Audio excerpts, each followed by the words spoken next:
In the annals of air raids on the U.S. Navy, generally the one thing that comes to mind is Pearl Harbor, right? And you know what?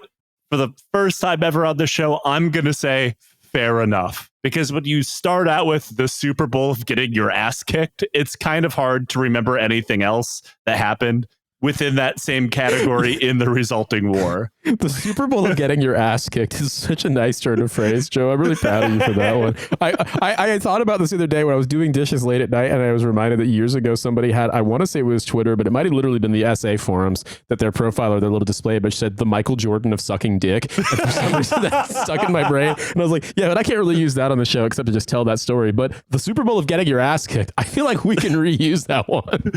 But being the Michael Jordan of sucking dick could also mean that you're betting on sucking dick. Like you have a huge gambling problem about sucking dick. You take a sojourn from sucking dick to, you know, take up an alternative pastime of sucking balls, but you're not as good at it.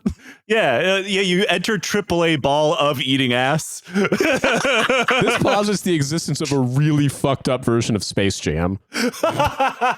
Oh no, what does that Bugs Bunny do? Now, Bugs Bussy, come on. But there was another raid against American and Allied forces that was horribly devastating. And like Pearl Harbor, the enemy attack was only made about 1,000 times worse by people involved badly underestimating their opponent. And let's just say in the case of what we're going to talk about today, the air raid on Bari, a little extra sauce to make things a lot worse. And I know there's an extra special school out there of people who believe that like Pearl Harbor was something of an inside job. To them, I say, shut up. No, it wasn't. The harbor just did that. Yeah, boats just do that. Well, okay. We have talked about boats that did just do that, in fact, on this show. Yeah, that's actually been a recurring theme throughout the history of the show, is that sometimes a boat just does that. But before we talk about the air raid on Bari, we have to talk about the air raid on context. Despite opening this whole thing talking about Pearl Harbor, today's episode is going to take us far away from the Pacific and all the way to the Adriatic. The Allies had taken North Africa by May of 1943, invade Sicily by June, Rome is being bombed, and the Italian government, led by evil cartoon character Benito Mussolini, was rapidly coming apart at the seams.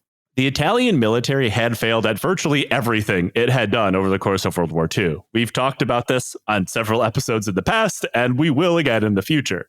Rightfully, Mussolini and a lot of his idiot fascist buddies were starting to take some heat for it. During this period, Italy still had a king, King Emmanuel, a king who had benefited massively thanks to his alliance with the Italian fascists. But now Mussolini was also purging people from the government who he saw as more loyal to the king than his whole fascist project thing. The king also started to see the writing on the wall that they were losing. And if they lost without some kind of deal in place, the Allies probably wouldn't let him be king anymore. The king, in turn, plotted to get rid of Mussolini. And after some backroom politicking, and I know I've brought this up on the show before, but I'm going to bring it up again because of how funny it is to me. The Grand Council of Fascism met and kicked Mussolini out of power.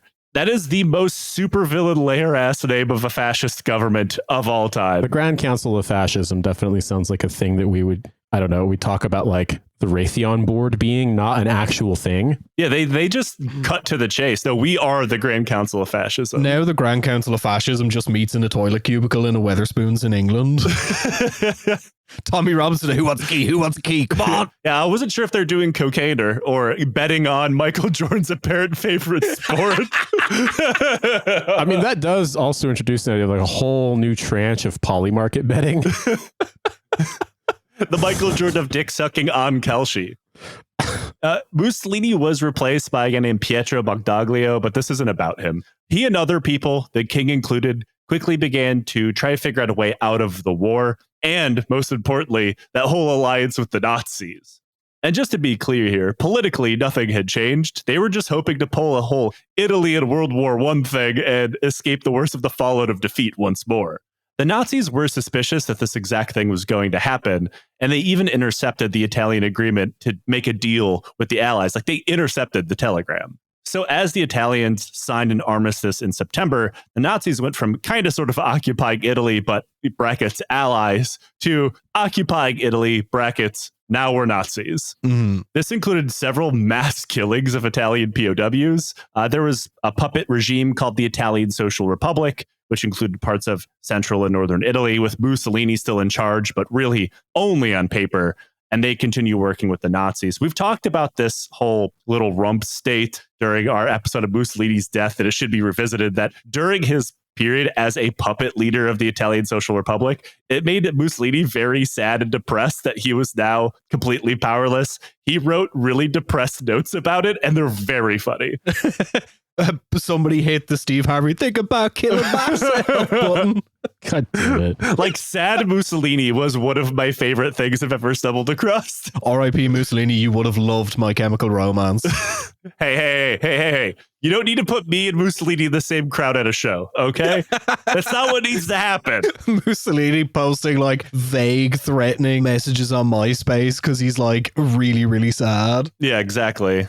Southern Italy, at least the parts without Nazi garrisons, kind of fell without a fight. And one of those places was the port town of Bari, which fell to the British on September 11th, 1943. The only thing of note that's ever happened on that date. For those who have taken a map of Italy and are slowly rotating it in their mind, Bari is located on the heel of the Italian boot. So, as you can imagine, as the Allies continue their push up through Italy, a port like Bari would be very, very important. It becomes crowded with men and supplies, all being shoved into the logistical system towards the front line. And despite the fighting on the ground in places like Monte Cassino being horrifically brutal, the air war in Europe was very one-sided. The weight of Allied air power was incredibly evident at this point, and while the Luftwaffe was hardly on its last legs, it was struggling and had been in terminal decline for some time. The Allies just did not see them as a serious threat, especially to rear echelon formations or logistical pipelines like a port. So the Americans and British made zero attempt at reinforcing Bari or protecting it whatsoever from air attack. For example, they didn't bother to control how many ships at one time pulled into the port. In the rules of having a cat, if it fits, it sits. Normally, under wartime conditions, this is something that everyone would be worried about. And Americans had learned some pretty important lessons at the pain that can be inflicted on a group of tightly packed boats tied up at a dock together by a determined attacker. Instead of, say, keeping the ships at sea until space opened up and keeping ships far enough apart where, say, if one exploded, the one next to it wouldn't, Allied authorities just jammed as many ships into Bari as they could fit, the max seeming to be around 30 ships at a time. And these ships were pretty much touching one another. I like that the American military is just adopting the Italian approach to bureaucracy in that, like, oh, we don't really need to do anything. We can do it incredibly slowly if we need to, but it'll be fine. It'll work itself out. Okay, so field expediencies being what they are, supplies being more in demand than any World War II dad wants to accept, all that stuff, you can understand that throwing caution to the wind when it comes to, let's say, workplace safety of a port at war kind of slipping away, you kind of understand. If I'm mulling it over in my mind, sure, keep the ships coming and then just support them with, say, anti-aircraft batteries and station some fighter interceptors nearby. That way you can have a constant flowing logistical machine that is at least adequately protected. But what if I told you, not doing it? All right. So the U.S. 15th Air Force was headquartered about 80 miles away. So this would fall under their area of responsibility. But they had zero planes assigned on interceptor duty over its own airfield, let alone Bari. They just were not thinking about the Luftwaffe being a threat whatsoever. So planes are in high demand. Okay, let's say that's understandable, right? They're advancing up through Italy. They're going to need all that shit for the front line. Okay, even if we give them that, let's fall back on our chain of port defense. What about anti-aircraft guns? The Allies had no shortage of those, right? We always talk about how the logistical monster of the United States cranked out more of everything during World War II than it ever had before, right? Well, they did have plenty of anti-aircraft guns to go around. They just didn't go around to the port of Bari. There was only a single anti-aircraft battery, and it was old and light. It couldn't even really handle much of any. It was like 2 Bofors 40 millimeter guns. They were stationed at Bari with the idea that armed naval guards from supply convoys could just kind of fill in the gaps that was left behind, because there were going to be a lot of them sitting at port, right? However, this kind of thing requires orders, standardized regulations, things of that nature. Like if you're going to pull your convoy into Bari, you are then given orders, hey, stay at battle stations. You are our air defense. Those kind of orders just did not exist.